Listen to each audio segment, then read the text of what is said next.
Marie. My name is Meredith, and I'm going to be your social worker today. How are you doing? I'm okay. Okay. Yeah. Well, I'm glad that you came in to see me. I've heard a little bit about your situation, but really what I want to do today is just hear from you, get a little bit more information on how you're doing, how your life has been recently, so that we can find some ways that I can best support you and get to know a little bit more about who you are and how we can help. Does that sound good to you? Yeah, that sounds great. Okay, so tell me a little bit about what the last few weeks of your life have looked like. Yeah. So I was in a pretty abusive relationship and I have been wanting to leave for a while, and I finally did it. And I had just not really had anywhere to go. I have been staying in a shelter for the last few weeks since I left. And I don't know where to go from here.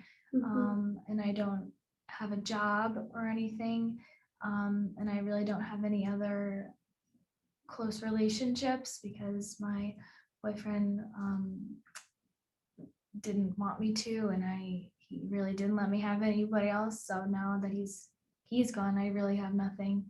And I just need a lot of things and I don't know what to do. Gotcha. Okay, yeah, thank you for sharing all of that with me. I can tell that that's a lot to be processing with in these last few weeks, I'm sure. First, I want to say it takes a lot of courage to leave a relationship like that. So I'm glad that you found the strength and are here, and glad that we can work towards next steps. It seems like that's a step that you want to take in the right direction, which is great. I'm just so that I got everything clear so that we can kind of work through some of these things. So you've been in this relationship for how long before you left? About 2 years. About 2 years. Okay. And so you were kind of dependent, it seems like, on the boyfriend for a lot of things, living with him, same with like finances and income as well. Okay. And you didn't have a job while you were living with him. Okay. And so you just recently left, you're staying at a shelter right now. And you're looking for a lot of these things to help you get back on your feet, stability wise, right? Yeah. To be independent. So housing would be one, maybe a job. Okay, that sounds good. Does that seem like I've got a good understanding of the basics? Yeah. Okay, good. So I want to get to know a little bit more about how you've been doing. I know that's, again, a lot to be processing right now. Have you ever had any sort of other help that you've sought out before the last few weeks, like during the relationship? No, I never have. I probably should have, but no. Okay. And you mentioned that your boyfriend, your previous boyfriend, he had kind of not wanted you to have many connections. Did I hear that right earlier? Okay. Yeah. So, do you have anyone else in your life that you are close with currently? Any other support systems? I have one close friend that I've had, but otherwise I don't have my relationships with my family members have all been broken because of him, and but I do have one close friend. That's good. That's great. And how did you meet this friend? I met her before I started dating him, and we just sort of remained friends in secret almost so that he wouldn't make me stop being friends with her too. So it seems like this is a really close confidant, someone that you've kind of kept updated with everything that's going on. Yeah. Okay. I'm sure that feels good to have a close friend who at least knows something about your situation. Yeah. Okay, that's good. So tell me a little bit more about what your relationships were like with your family, other friends before this relationship. Yeah, so I have 3 sisters and my parents, and we were all pretty close growing up as a family. I would argue with my parents about normal things, but they were pretty close, and I was close with my sisters. I'm really close with one of them. She's close to my age.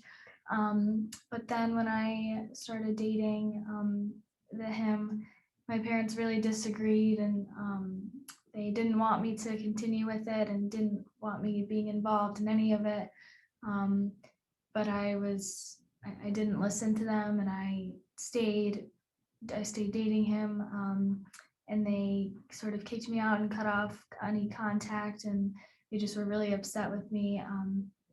And my one sister who I was close with, we don't really talk that much because my parents don't want us to, and she still lives with them, and so they sort of disobey or don't allow her to talk to me either. So we were close at one point, but not anymore.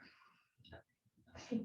It sounds like before maybe you got into this relationship, those are some pretty strong connections though with your family, your parents and your sisters. Does that sound right? Yeah. Yeah, okay. Would you ever think about reaching back out to them potentially? I would love to. I don't know if they will answer or want to because they were really upset about what I did. But hopefully one day. Okay, okay, that's good to know. At least a little bit of background as to your connections and people that you were close to in the past. So that'll be helpful as we kind of move forward the next time we meet to figure out a plan and some support system as well. Great. Okay, I want to ask a few questions about, again, your current situation. So you said you're staying in a shelter right now, and is that like a short-term care facility that you're staying at? Yeah, I think just for like a few weeks, I think I can, and I've been here for I think about 2 already. Okay, Well, maybe I can for a little longer, I'm not sure.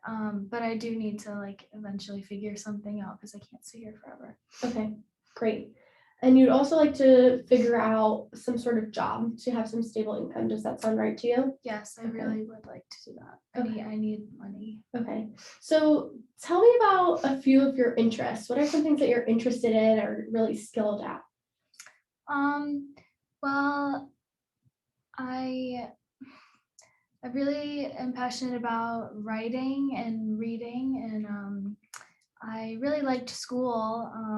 I graduated high school and I I completed 1 year of college Okay. before I eventually dropped out and was with my ex-boyfriend. But I really liked learning, and I had, hopes that I would be a teacher or something one day. So I would love to get back into school and all the things that I am passionate about in terms of education in school. And yeah. That's great. That's fantastic. I'm sure, did you have some good teachers when you were in school as well? Mhm. That's fantastic. Okay, that's really great to know. That's helpful because we'd love to obviously find you a job where you're passionate about it so that you have something that you can look forward to going to as well. Okay, great.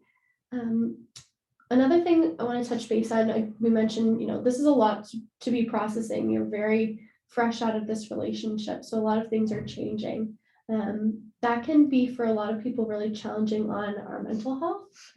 It's a lot of shift. You're living in a different place. You're trying to figure out how to live without being dependent on someone else. So I wanted to ask if you could tell me a little bit about your mental health and if you've ever received any mental health diagnoses before, how you're doing mentally right now. I have never been like officially diagnosed or treated for anything, but I think I probably should be. I've had a lot of anxiety, some depression, definitely recently, but also over the last few years, just with everything going on. But I've never, like I said, never officially, had anything. But I think it would be beneficial for me to go to a doctor or go to someone who can help with that too. Okay, so that's something you would be interested maybe is Yeah. talking to someone and figuring out if we can help get you a little bit of help with Mhm. mental health. Okay, that's really great to know. That's great. Okay. This is all super helpful information. So thank you for sharing that. My hope is that we can continue to meet and work through some of these things to get you in a more stable living situation, find you a job and get you back on your independent feet. It's going to take some time and some work, like I'm sure you understand, but you're in the right spot. We're going to connect you with the right people and help you build a good framework to get you in the right place. One more question before we end and before we plan for the next time that we're going to meet.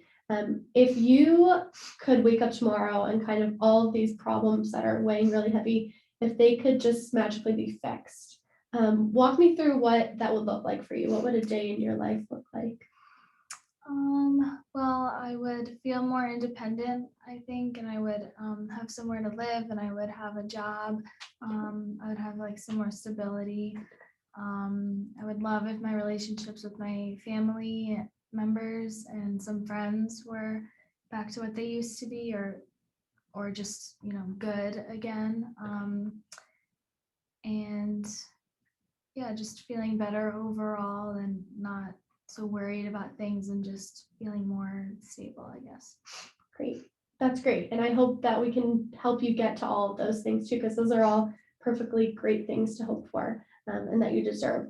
So let's plan to meet again next week, the same time and day. And then we can start to get you connected with some resources that can help you find some more sustainable long-term housing, find a job, and we'll also try and set up an appointment with a mental health counselor, someone that you can chat with.